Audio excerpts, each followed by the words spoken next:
So, hello everybody. Can you hear me? I hope so.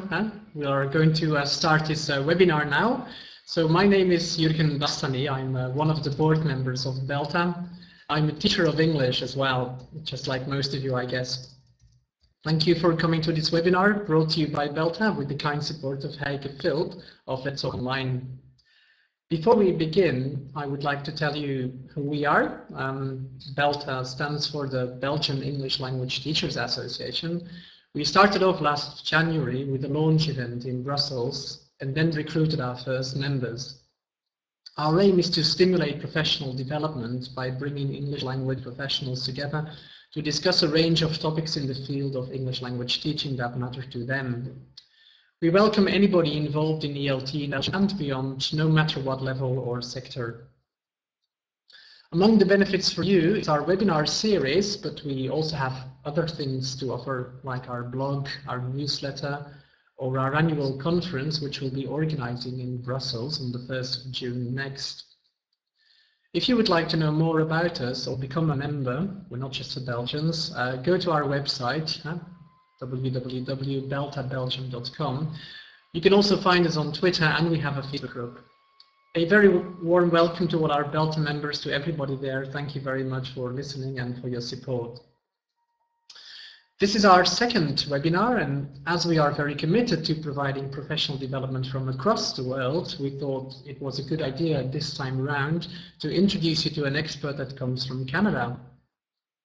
Tyson Seburn is an academic coordinator and instructor in the International Foundation Program at the University of Toronto, a modern English for academic purposes program for international undergraduates. He also promotes educational technology via 4CA, and he's president of TESOL Toronto Executive Board. Tyson is very active on Facebook and on Twitter, so you can easily follow his ideas and his publications through the social media. We got to know about his academic reading circle, his topic today, during the TESOL France conference in Paris last November. We thought with our BELTA team there that it was a very, very interesting talk, and it was a very interesting and hands-on methodology that anybody can use who teaches reading skills in English. I, for one, started using it in my classroom straight away, with, to me, very good results. I teach English to undergraduate students in business studies at a college, university college in Belgium, here in Flanders. And I thought that the main benefit was that students start approaching content and text from various points of view. By putting glasses on when they read a text, their comprehension skills improve dramatically, I feel, and they also get much more skilled at processing information. They just take out a lot more from the text. The gains they acquire in reading comprehension as a result, I'm sure they will also transfer them to other language skills like writing and structuring information in a talk, for instance, or when they have to answer exam questions. It doesn't happen often that you go home from a seminar with a concrete idea or approach that you can apply just the next day in the classroom. But Tyson's talk was such a talk to me, so thank you very much, Tyson, for sharing your expertise with us back then in Paris. And I'm really happy you want to share your academic reading circles with our audience today. We all hear Tyson, over to you now.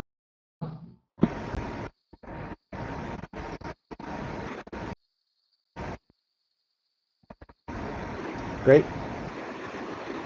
Thanks very much, Jürgen. And I would just, again, like to double check that everybody can hear me, because as we know, this little girl right here, she bit through my microphone cord yesterday, so I'm a little bit open air at the moment. Let's say Livy. These are the things that we have to deal with. So, sounds okay?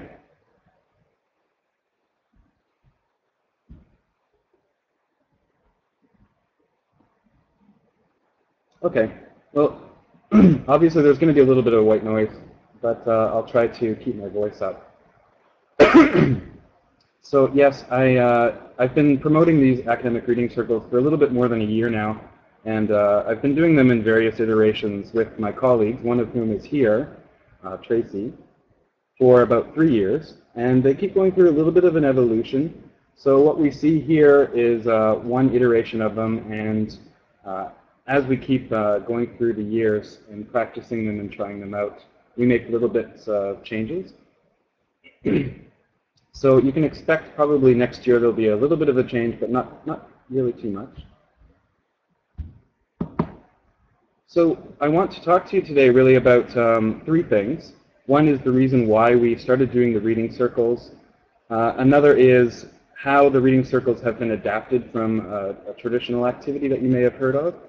And then we're going to focus on some practical examples of each role. And there are some handouts, but we won't need them until after the webinar is really over.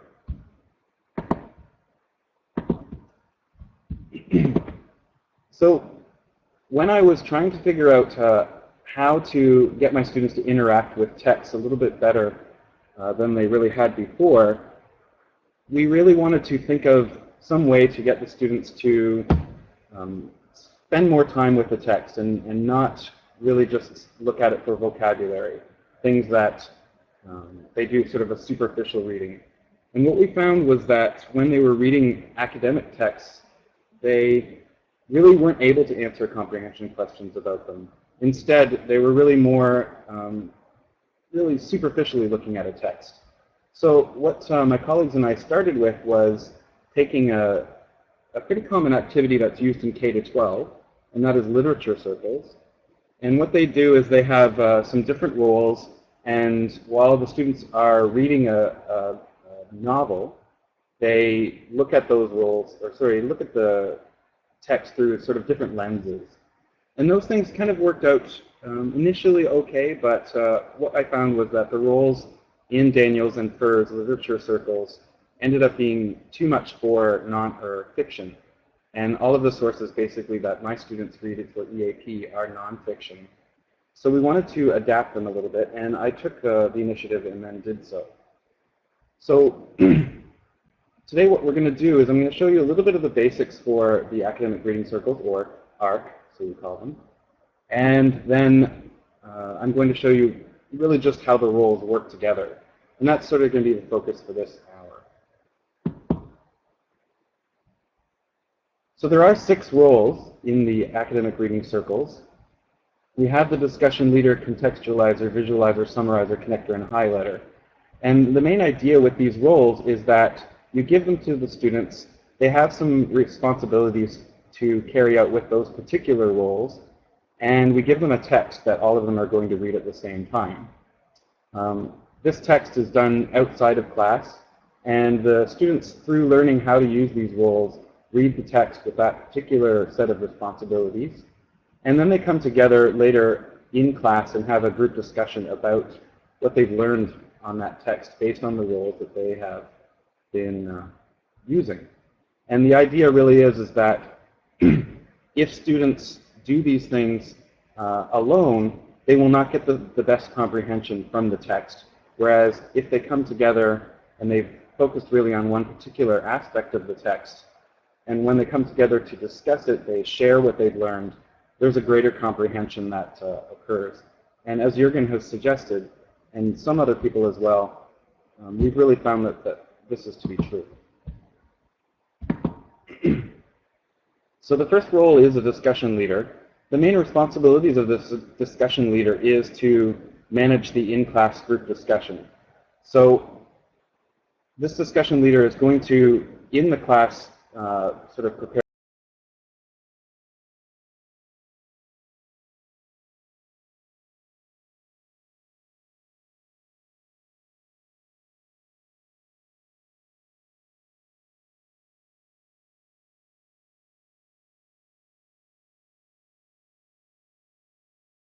out loud in their groups, who's going to talk first, who's going to talk second.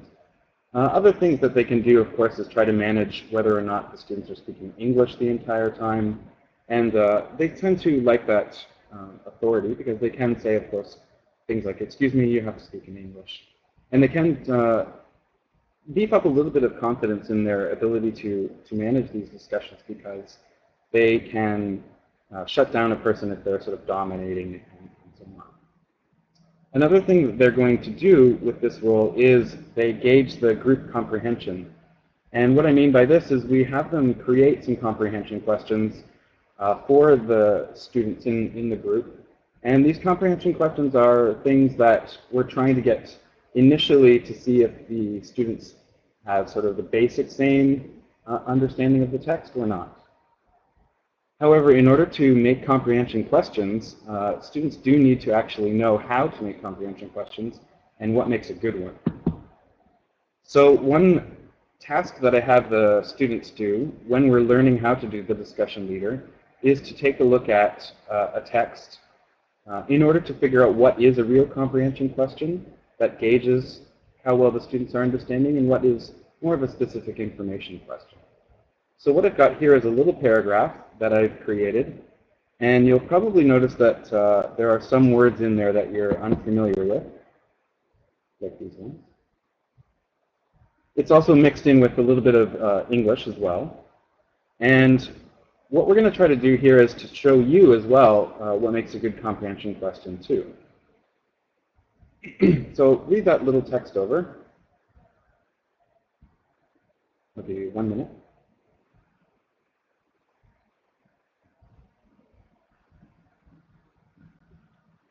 And I'm going to ask you a couple of questions with regards to this text. So in the chat box, maybe you can answer this question.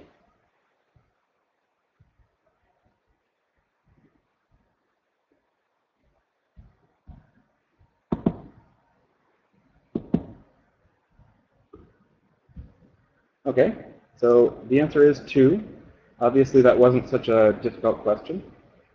Let's try another one. Oops. Sorry. Here is the next little part of that text. So again, probably some unfamiliar words here. And again, I'm going to ask you a couple of questions about it. So here's the first 2 questions. So in the chat box, again, what 2 problems do the Xerxes have?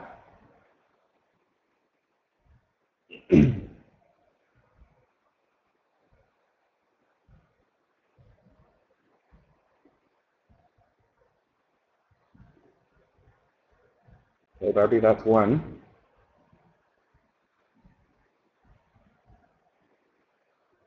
Oh, Anne, or Elizabeth, I don't think that's one of the problems. Other people are getting it, though. So in the first one, although you don't know their problems, based on sort of the context of the sentence, you could probably guess that shift lock and def yoff are the problems that they have. And the second question then, how do they more easily foju? In the chat box?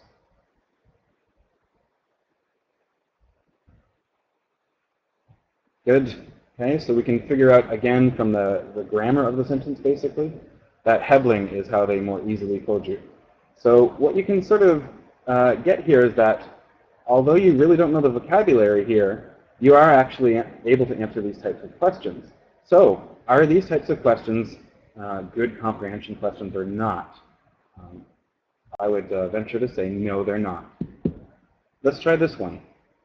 Why is it easiest for the Xerxes to hebling?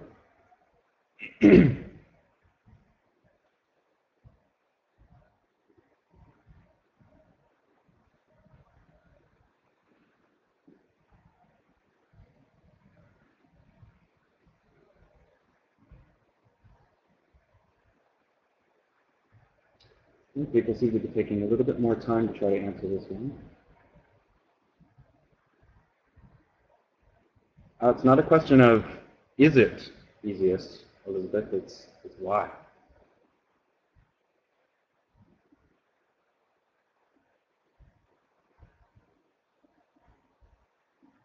Okay, Willem, it does enable them to foju, but explain to me why that's the easiest for them to do.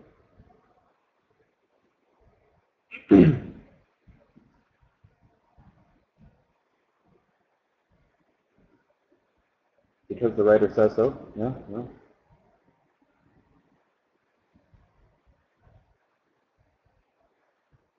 Oh, okay.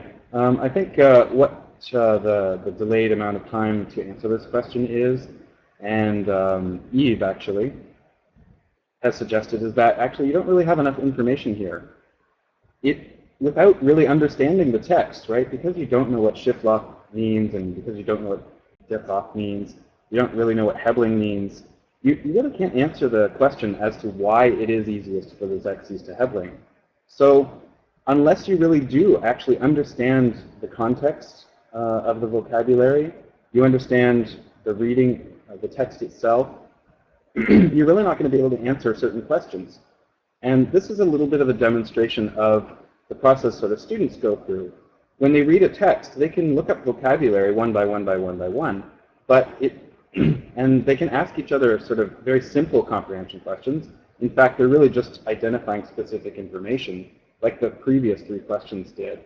But the last question there is a nice demonstration for us who actually speak English to realize that unless you really do understand what the text is about, you won't be able to answer certain questions. So this is an exercise that I go through with the students initially when they're going to be the discussion leader to differentiate between really what is a specific information question and what is a comprehension question.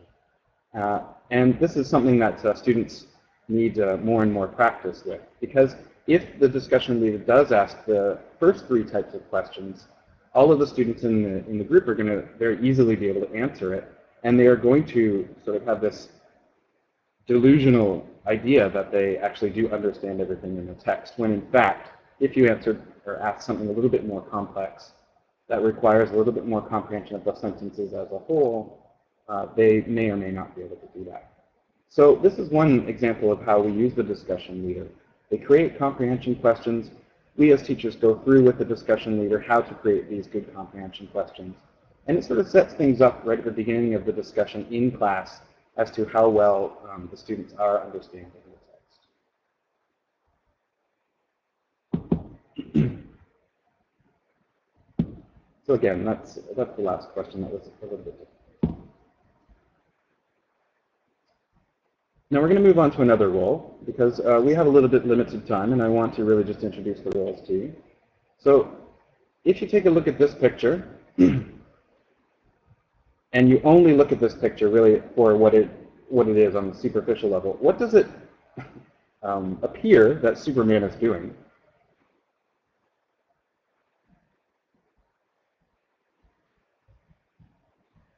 Very good, Tracy. On a very superficial level,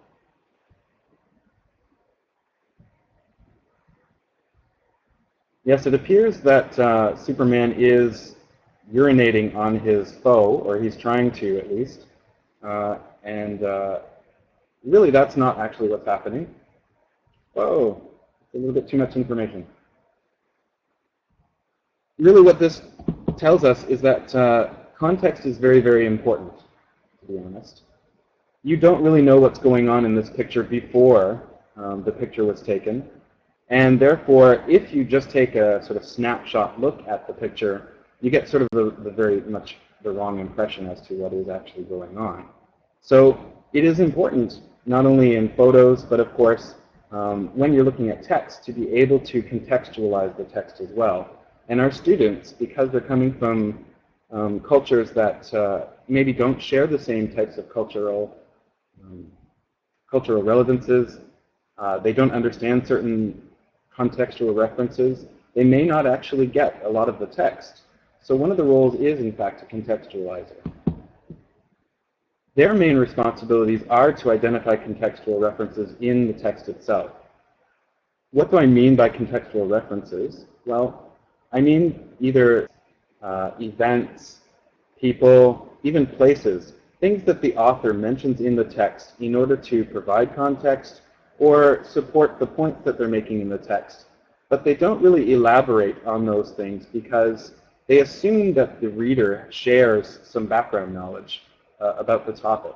And of course, our students don't share that background knowledge. So it's important for them to be able to investigate these contextual references a little bit more deeply. So the contextualizer does identify these things. They try eventually to separate useful contextual references from irrelevant ones. As you know, there's a lot of dates and places and things like that that are actually explained in the text as well. And looking them up and investigating what they're about might be a little bit too much and doesn't provide that much of reference.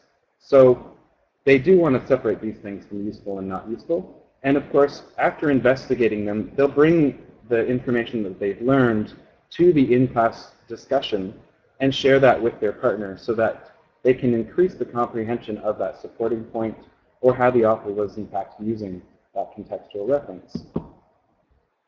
So here's a little paragraph, and it is about the Occupy Wall Street movement that happened about a year and a half ago now.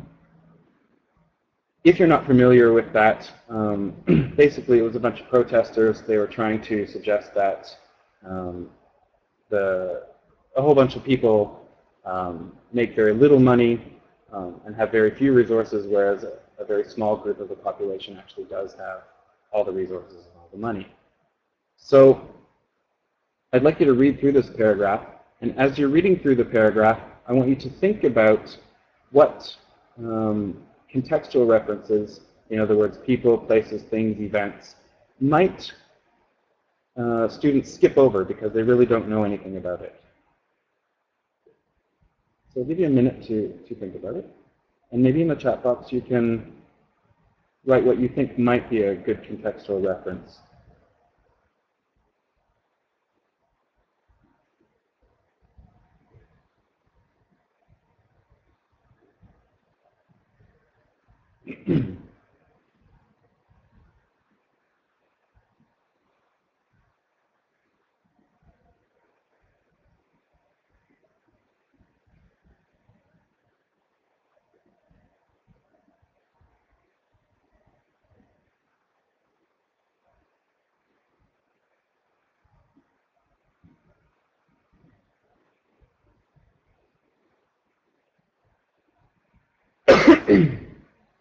Okay, a lot of you are starting to come up with similar answers. If I give you a little bit of a hint, which may not actually be that necessary, the author here, Gupta, is trying to relate the protesters in Occupy Wall Street to Gandhi's type of protests, and suggesting, of course, that instead of protesting on a grand scale and demanding that the government change these things, it might be more important or more effective for individuals to actually do little tasks that maybe at first those little things that you do to help others might not seem like it's going to have a big role, but in the end it probably does have a big role and does make some effect change.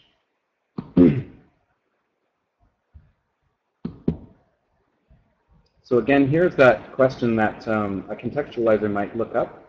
What two references does Gupta mention to support her point, but are not elaborated on, and would be more useful for students to learn about? And I think most of you have gotten the right idea. If I go back to that text, you can see really that Gandhi's Salt March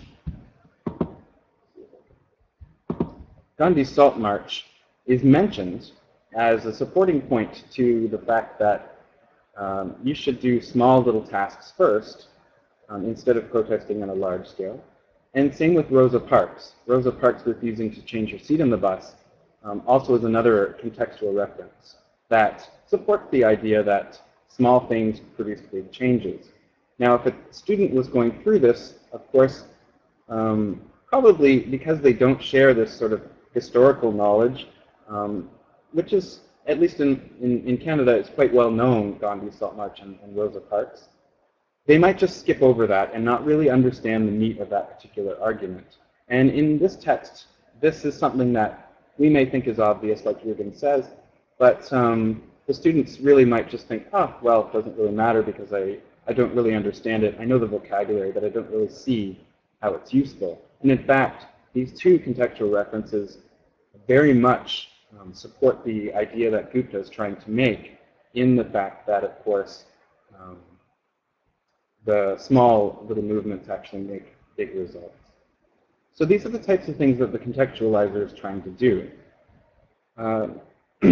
Of course, different little bits of vocabulary can be addressed, like vets, of course. And maybe they don't really know what that is. But I think more importantly are the actual people and the places and things that are not elaborated on.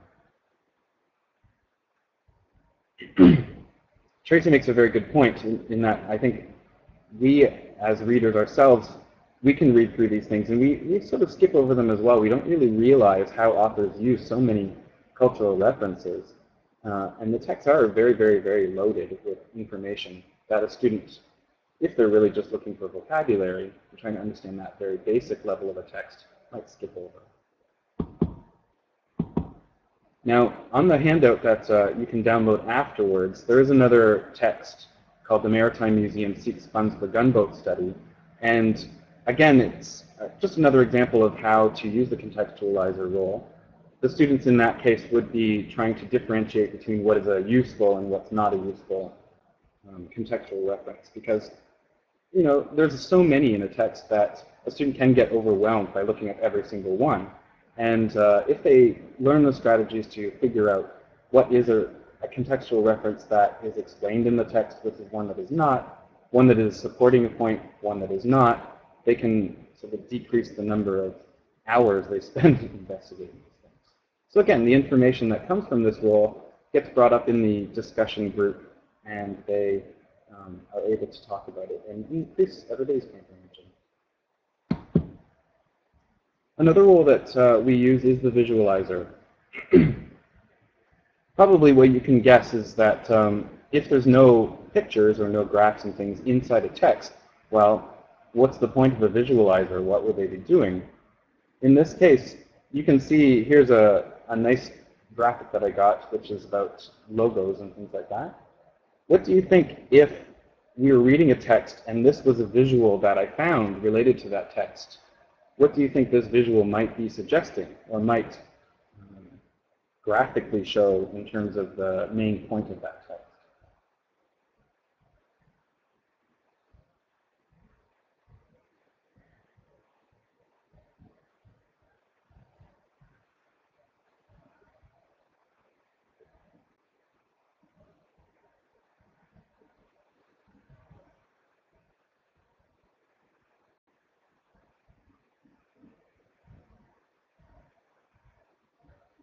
I think Addie has actually hit the nail on the head. That really there are just very few companies that actually own a lot of the products that we buy. And perhaps the text is talking about how there's an illusion of choice when we buy products. And if we saw something like an illusion of choice when we buy products, perhaps that might be something that a student might overlook. And this would be a visual that would very much demonstrate that. The visualizer's role really then is to organize information from the reading graphically in some way or other to help the others understand it in a different way. As we know, students are a range of visual students, kinesthetic students, auditory students, and so on. And a visualizer role might actually be able to help certain students understand a text or context from a text, concepts, I mean, that otherwise they wouldn't be able to. So some types of good visuals that they might be able to find, of course, are photos that encapsulate the key ideas, maybe videos that show the reality of the situation. Satirical cartoons are always a big hit once you introduce those to students. Sometimes timelines can actually be a very good thing because often if you look at newspaper articles in general, they don't write things in chronological order. They sort of jump back and forth. And putting something into a timeline might actually be good for this. Obviously, charts and graphs are a good thing. You do have to keep in mind that there are some pitfalls. Students do tend to pick the easiest thing, and that's using Google Images. So they may just find photo after photo after photo and not really give some thought as to how that photo is helping comprehension. They may not really be able to explain why they chose a particular photo or visual, and that's something that needs to be helped with the students. And of course, you know, for copyright issues and so on, we want to not forget the source. So I picked out a couple of visuals that are related to text we've already looked at. This is one that is representing a text we've looked at before. Any guess which one?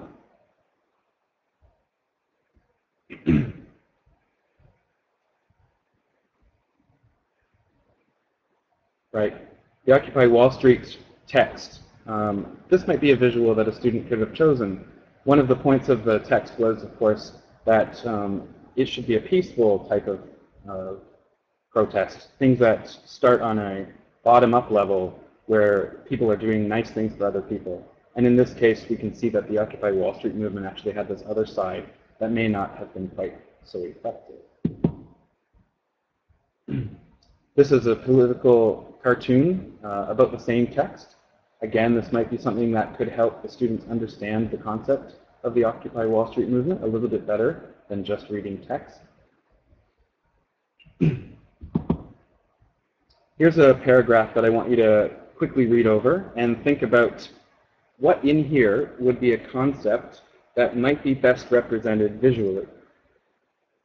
Because the students, of course, don't share culturally bound ideas that we might have, but might also be represented as a visual much more clearly.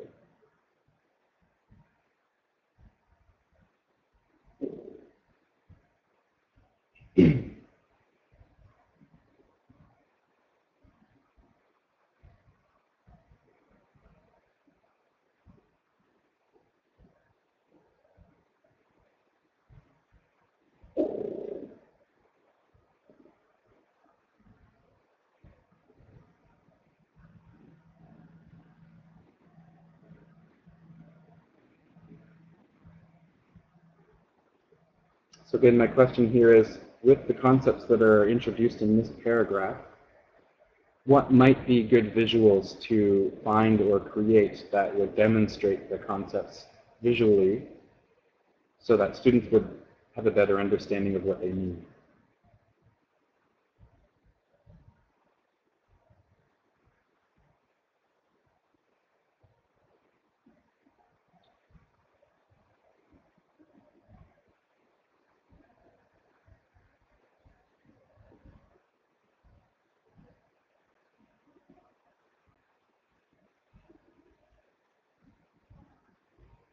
Possibly a picture of Pingyao itself.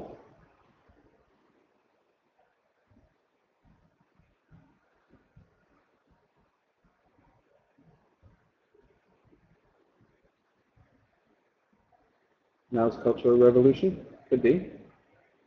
The Temple of Heaven at Epcot. Before and after pics, maybe at Potemkin Village. Sure.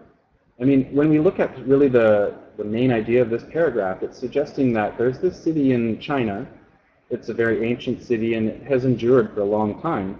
It has even made it through Mao's Cultural Revolution, which, yeah, is a contextual reference that maybe we could look up a little bit more. But I think one of the main points here is that there's this worry that this ancient city, if restored, may in fact turn into a Disney version of itself. And that is a key concept of this paragraph when it's talking about the preservation of ancient things. Perhaps the students really wouldn't understand what is a Disney version of something.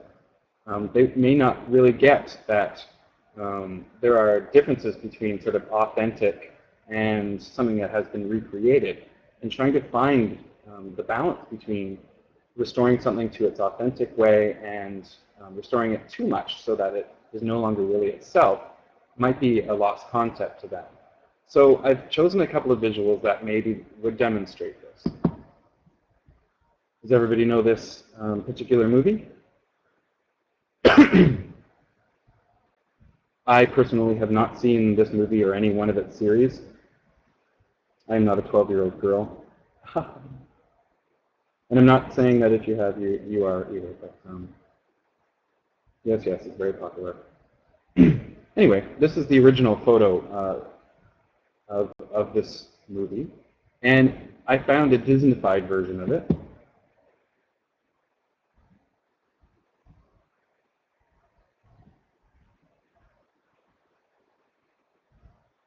So what we can see here, if I show these two students, or better yet, a student would find these on their own, we could take a look at what are the characteristics of sort of the authentic version and how has Disney changed it, right? What are the characteristics of the Disney version?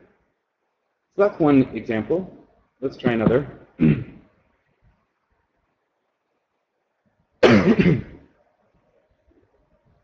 If you've seen Family Guy, it's a very popular animated show on Fox. Do you think that this is the Disneyfied version of Family Guy, or is it the more authentic version of Family Guy?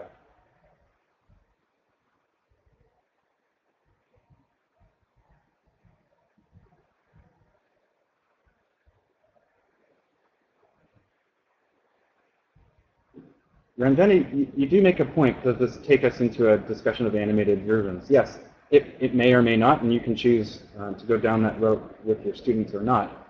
But this particular example, it was originally animated, so it may not be necessary. Here's the original. Right, so these are two examples of Family Guy screen caps. And what we can see is, again, if we're trying to elicit from students, in the discussion groups at least, what characteristics make a Disneyfied version of something, we can see that if this is the original sort of capture of Family Guy, we can see it's very sort of gritty, I suppose. You know, we have less cute characters, I suppose you could say. Obviously, the baby in this case is holding a gun and threatening to shoot the dog. You know, there's a laptop. He looks very evil. And then if we take a look back at the sort of Disneyfied version of it, we can see very big eyes, very cute, an extremely happy dog. They're running around gaily and so on. So the more examples of this Disneyfication that we find, we can probably get the students to understand a little bit more clearly that concept of Disneyfication. And hopefully then that would be able to enable the students in the group to understand the point of that paragraph a little bit more. Of course, one idea was, of course, to actually take a look at the Temple of Heaven, which was directly mentioned. It was a cultural reference, or sort of contextual reference within the text itself. And if you take a look at these two photos side by side, again, if I were a student and I showed these to my group partners, I would say, okay, well, which one is the real Temple of Heaven and which one is the Disneyfied version of Temple of Heaven?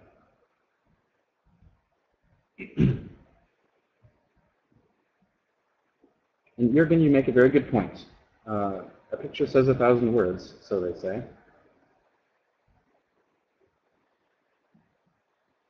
So yes, if we took a look at these two next to each other, we showed them in conjunction to the text, probably based on the characteristics that we have figured out through the other pictures, we would figure out that, of course, it's the one on the right that is the Disneyfied version. And the one on the left is a little less clean. It's not quite as beautiful. It's not quite as updated. Right?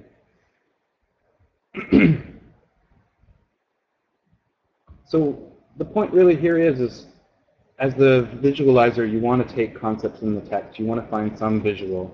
It is very tempting to stick to photos. And I would have included a video here, but I didn't want to take up a lot of bandwidth.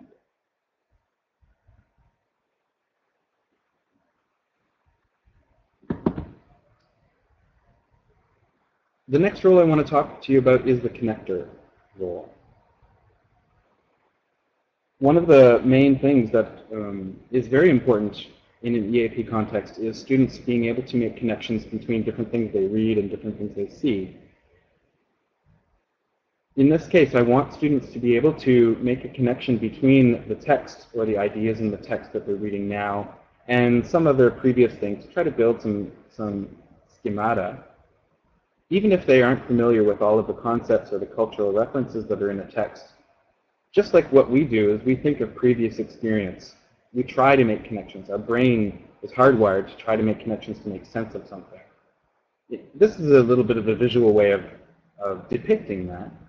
This is an area of Toronto where somebody has put together these sort of remix photos where they take the old photo and they blend it with a current day photo, and then it sort of comes up with this. The connector really in this case is, it is U of T actually. the connector, in this case, their responsibilities really are to try to make meaningful connections between the concepts in the main text and one or another other sources. They could, A, find another text that is like a devil's advocate that shows the opposite opinion. When you understand the opposite of something, that usually helps clarify what the text is suggesting. In our case, our students are connected to a history course. So they go to lectures, it's a first-year history course, and what we want them to do then is to take the concepts of the text and try to connect them to what has been discussed in the lecture topic as well. That has a nice dual purpose. They can try to connect the ideas in the text to personal experience. Now, of course, depending on how old your students, they may or may not have a lot of personal experience with life and so on. So this might be a little tedious to hear very simplistic ideas over and over, but it is one way that you can try to make connections. Obviously, we can try to make connections between readings we've done in class before now, or readings maybe that they've done outside of class. Bring that together to try to help understand what's going on in this text. And finally, we could also try to connect them to sort of news stories that are happening more recently. So depending on what type of text you're reading, perhaps there are some events that are happening in that text, and they sort of resemble some things that are happening in today's world. That can be a meaningful connection for students to talk about with each other in order to help sort of understand really what this text is all about and make it a little bit more meaningful to them. So let's give you a couple of quick examples of how we might make connections if I were a student. This little excerpt is from a text, let's pretend that we're going to read now. And if you read through it, it's about Guatemala's history. What text did we read before in one of the other roles that might make a little bit of a connection here?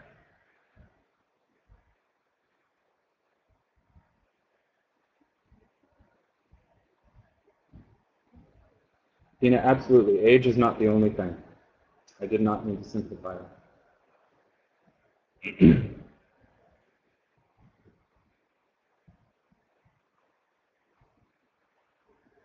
The question was, the concept that's in this excerpt right here, does it relate in any way to one of the texts that we've already taken a look at?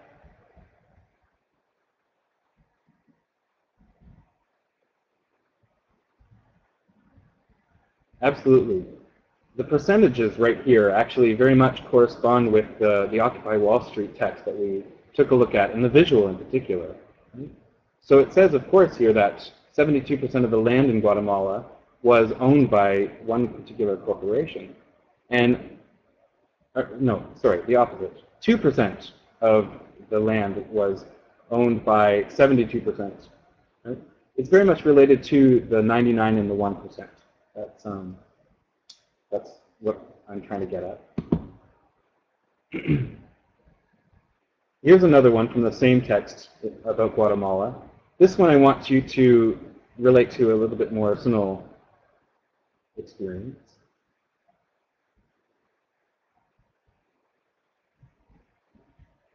Absolutely, Ranjani, you're suggesting that the brands pick was related in that two companies actually own most of the brands. And definitely that could be a connection that could be made to that last excerpt.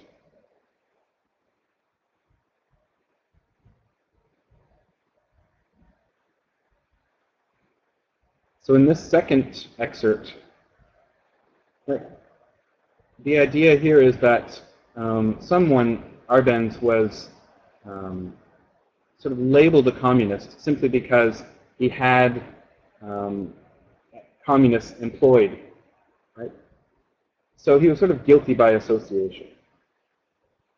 If you want to understand what the meaning of guilty by association is, and that's something that you're not too familiar with as a student, you might also see this question at the bottom, or think about it, right? Where else do we see this type of logic when dealing with the opinions of others? I think one way that we can make a connection here is definitely through a personal connection. Right? I'm sure all of us at one time or other have been lumped together and generalized as a group of people, and sort of unfairly, because maybe I am Canadian and you have a sort of prejudice about Canadians, or maybe a positive idea about Canadians, and therefore you lump me together, and sort of I'm guilty by association in that case. Right? We might be able to find that very conversely with another culture. Another one that came to mind for me with this particular idea of guilty by association was a couple of years ago when George Bush said, you're either with us or you're against us. So, in other words, if you don't really follow what America wants, then you're following what the other people want. And of course, that isn't something that is fair, but it is sort of a guilty by association idea. So the connector point here is they're trying to make connections between concepts in the text to other things that they've read in the past, right? Like the Occupy Wall Street movement in this excerpt, or maybe personal experiences. And it's very true that when you make a connection that way, a personal connection even, it does make the text a little bit more meaningful. Now, we're about 10 minutes left, maybe 13 or so, and that's good because this is the last rule. The last rule here we have is the highlighter rule. Obviously, you can kind of guess that the highlighter rule in this case is highlighting vocabulary, and that's largely true. The highlighter rule has various things to look at in a text with regards to vocabulary, and here's some of them. They may choose some unknown vocabulary that's in that text. One thing that they can do in this case is, like we all know, when you teach something to other people, you tend to learn it and you internalize it a little bit better yourself. So when students choose a few unknown words from the text, they may actually try to create a kind of fun activity that has the students in their group try to figure out what those words mean. Might be a matching activity, might be a crossword. That becomes extremely popular if one person does it, so be aware of that. Might be a descrambling the words. Another thing that they can look at in the text for is topical vocabulary. One way that we can, of course, improve our vocabulary and learn to write about certain topics is to look at the types of vocabulary that are used by authors in a text topically. So if the topic is about the environment, throughout the text there's going to be environmental type of words. And students can try to pick out and group those words together. And that can improve vocabulary. Another type of vocabulary to look at is word families. Right? Again, increasing vocabulary. A strategy to do that is to find a word that is a noun, look up all the different types of word classes that we use there. Another thing is collocation. When students can start to recognize patterns that they see in texts over and over, they can start to recognize what types of prepositions follow adjectives or nouns. They can start to find adjectives that combine with nouns quite frequently, and making other students aware of those things is a good thing. Again, we can look for bias, emotional words that indicate that the author has a position one way or the other. And finally, we can look at discourse. And discourse, by that I mean references within a text that refer to other parts of the text. And we'll take a look at an example of what I mean by this in just a second.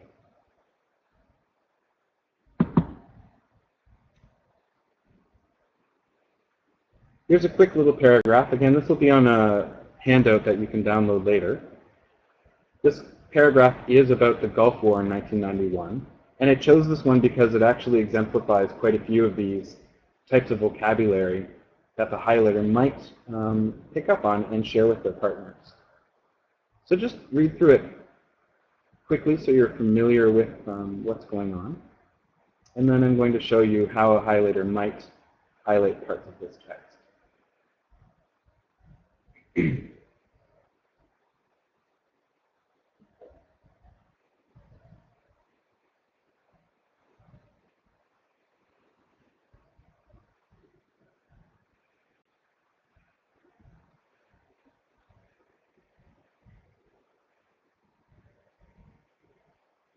Now,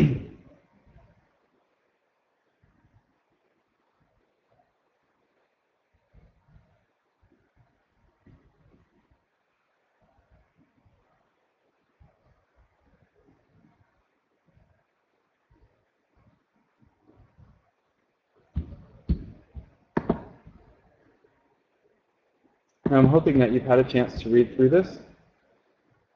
And at first glance, it doesn't seem like it's a particularly challenging paragraph, although there's little bits of vocabulary here that might be difficult for a student. But it actually is a very, very meaty paragraph lexically.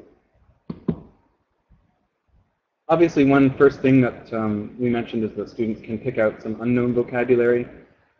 The ones in red are things that I thought, okay, these might be words that students are less familiar with. And again, a student could make a game out of this vocabulary and the meanings and trying to help the other students in the group to understand those things. One thing I would caution you is when students do make a game or an activity out of vocabulary, that you try to limit the number of vocabulary because they can tend to take up a lot of the time in the discussion group doing this activity. If we look for topical vocabulary, again, we can see a couple of different types of topics that students may be able to group things together. In the blue, I've put together some words, and in the purple, I've put together some words. So if we take a look at the blue ones, what types of words do they describe? What type of topic?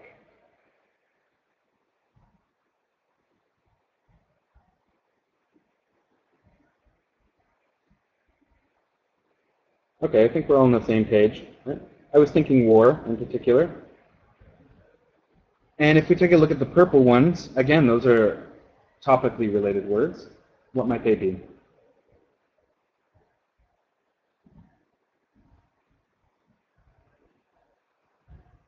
Exactly, right? Politics, political words.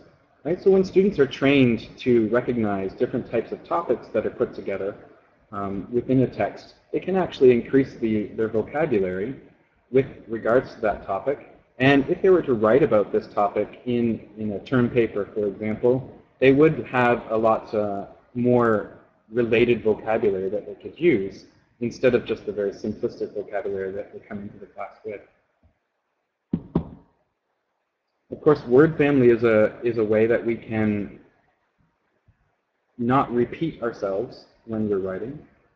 In this case, the author has used criticizing and critics, of course, within the same paragraph. And they could, of course, used criticizing twice, but in order to not repeat yourself, authors often do choose different word family members. This is another skill that might be introduced to students as they're transferring this into their writing so that they, too, are not repetitive.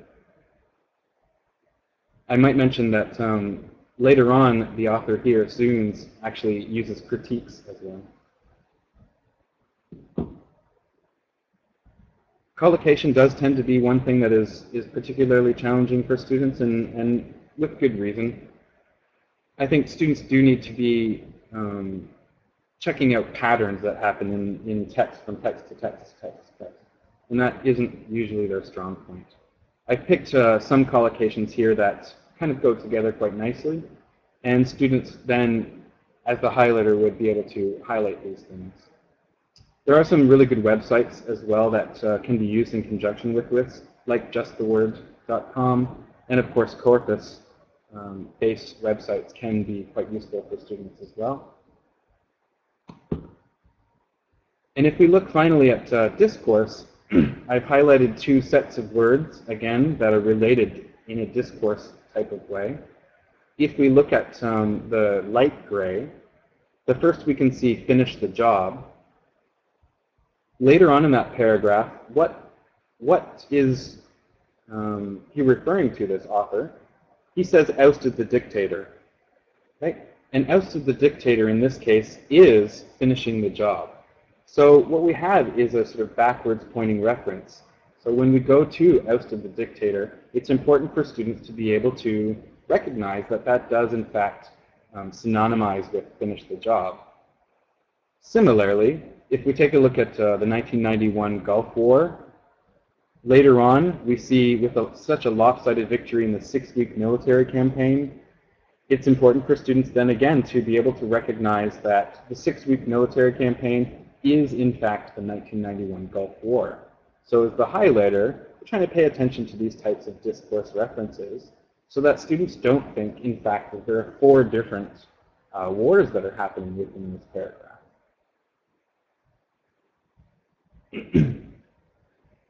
Now, one thing to keep in mind is it's a lot for this highlighter to do. So what we tend to do is we start off with one type of responsibility for the highlighter to do, and then slowly we introduce more and more of those responsibilities for the highlighter.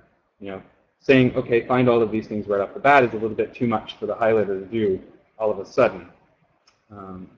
So maybe picking one or another one to focus on in particular reading might be a good choice for a teacher to do. Lastly, I want to talk very quickly, not about the roles, but about how the ARC actually work. The types of interactions that we usually have are that I put the students in prearranged groups of 4 to 5 students. So we don't always have all of the roles happening in every single reading circle. That usually does come down to the number of students you have in class and sort of what's manageable. I think the discussion leader is a necessary role, and it has to be in every single group, but from time to time you can determine which roles to sort of skip in a particular text. I do give the students new roles every time that they do a new text. And obviously that is for variety. That's something for the students to be able to get practice looking at the text through different lenses as well, and getting practice with those different skills that are associated with the roles. But also, again, students, as I said, texts, as I said, don't always have a lot of things that relate to some of the roles. Right? So for example, there may be very few contextual references within a text. Well, it makes sense then, of course, not to have that one. And what do I do during these reading circles? Well, mostly I sit back and I observe.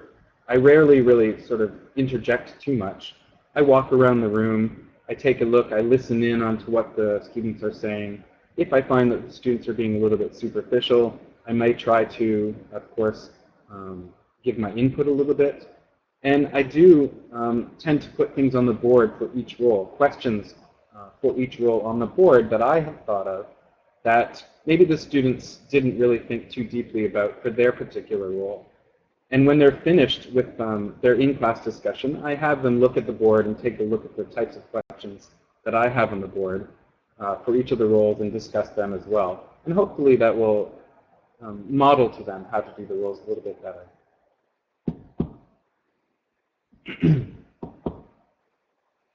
So that is largely the presentation that I want to give you today. It is 10:59 my time, so I think we're right on time to finish. If you want to learn a little bit more about ARC, you can go to this website. That's my 4C website, and there's some blog posts about it. And of course, next year I will be publishing an ebook through the rounds on ARC. So hopefully you can take a look at that as well, and it will have lots of stuff in it as well. So hopefully I didn't mutter on too much. Thank you very much for coming, and if you have questions, I'll try to answer them. Thank you so much, Tyson. Very interesting, I think, to share all these roles with us and to see how they can be a benefit to our teaching of reading skills. One question that I would like to start with maybe is, like, we often hear that many course books and textbooks today always have very short pieces of text that they confront students with, you know, usually at very low levels. Do you feel that with your reading circles, students have been able to process longer texts better, or, you know, would you have to kind of put a limit to the text size in advance or anything like that? What do you think about that? I do think that course books are something I stay away from in terms of the readings, because they're readings and not ones that students are really encountering in their university classes. So yes, they are able to process longer text better. You know, especially at the beginning, though, they're still not that great at it. You know, they do tend to focus very superficially at the very beginning. So it might be best to sort of look for a one-page article, something that's a little bit more popular culture from a newspaper or from maybe a feature in a journal. Something that has some meat to it and is related to whatever topic you're doing, but something that is a manageable size as well. And then depending on how long you are able to sort of recycle these reading circles within the time frame that you're with this class, you can progress to longer and longer and longer texts. And the idea really is that eventually the students transfer these reading circle skills onto a text that they actually have to do for the required reading. And hopefully be able to do all of the roles by themselves as opposed to just doing a reading circle for every single text. Tyson, he was asking if you can use it at any level, or would you just confine yourself to a B2, C1 level, or could it be adopted to any lower levels as well, in your view?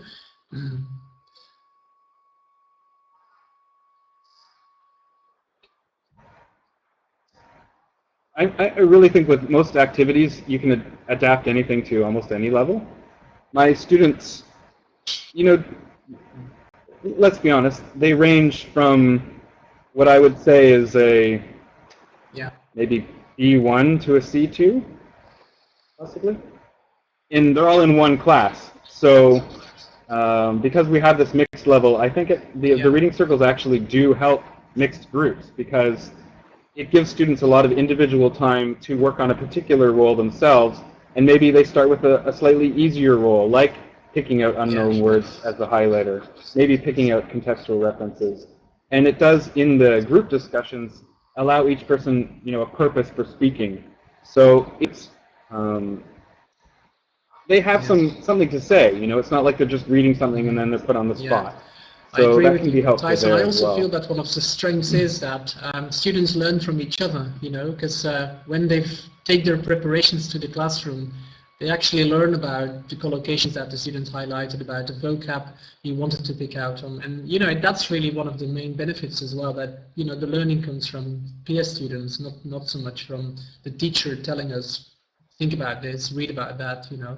So I've been really impressed with the academic reading cycles. I've tried it since November last, and I won't give it up anymore. So I think it's been a huge start for my teaching. That's great. Honestly, it's my favorite activity to do. What about this political critique of one of my colleagues? It's only for lazy teachers. What about that? Because you don't have to do anything yourself anymore.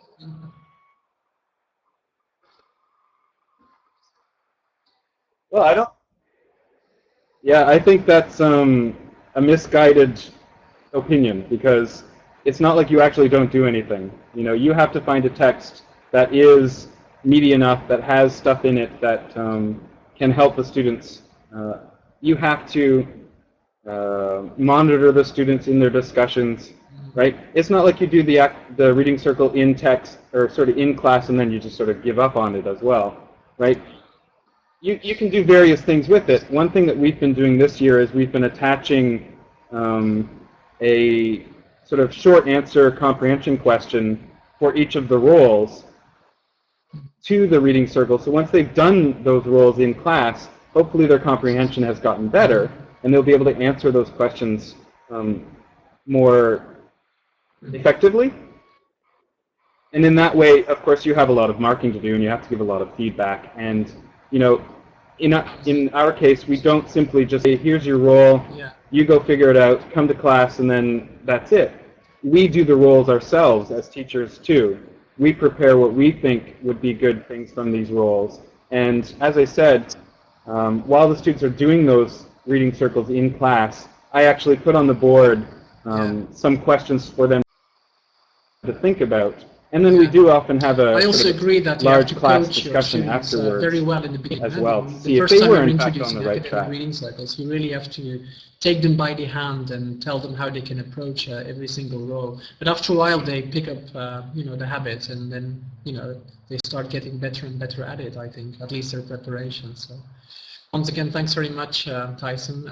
I hope all the participants have been able to learn something from this talk. I'm sure there are very kind of concrete ideas for you to pick up straight away even, and that's why that talk is published back in December.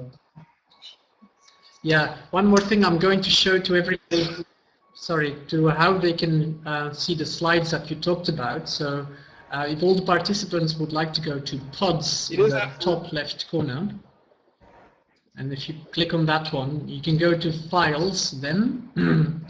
If you go right there, you can go to the very bottom where you see Tyson mentioned ARC handout. And a new pop-up comes. If you then click on that one, you can actually download the file and have it on your own computer. I hope that works for all the participants. To conclude our webinar today, ladies and gents, I would like to draw your attention to Cecilia Lemos, who has just joined us amongst the participants. She will be doing our next webinar for BELTA on 26 May at 4 p.m. Belgian time. So thank you very much, Cecilia, for joining us also today, and we're all looking forward to your talk coming up next month on this BELTA webinar. So bye to everybody. Thanks for joining us. Thanks for your support. It's been a pleasure to have you, Tyson, and everybody else from all these countries across the world. Same. Bye, everybody. Meekin is here as well. Thank you.